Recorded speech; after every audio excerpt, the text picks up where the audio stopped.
उदाहरण बघा, 1004चा वर्ग बरोबर किती? आता 1000 ही हजारच्या जवळची संख्या आहे मित्रांनो. हजारमध्ये किती मिळवल्यानंतर तुम्हाला 1004 मिळेल? तर 4 मिळवल्यानंतर तुम्हाला 1004 मिळेल. म्हणून 1004चा वर्ग करण्यासाठी तुम्ही 1004 मध्ये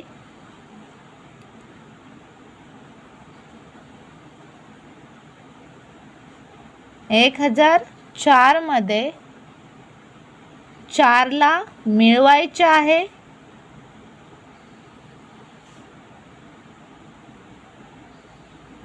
एक 1004 मध्ये 4 ला मिळवले तर 1008 होईल. त्यानंतर मित्रांनो,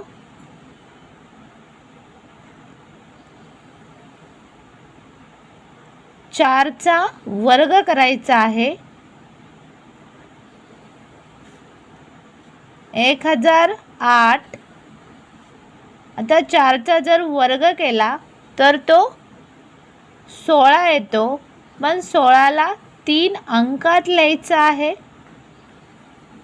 0 16, कारण हजारवर 3 शून्य आहेत, म्हणून 4चा वर्ग 16 3 अंकात आपण लिहिला. अशा प्रकारे 1004चा वर्ग इथे आपल्याला मिळालेला आहे. ऑप्शन क्रमांक 1 हे या प्रश्नाचं उत्तर आहे.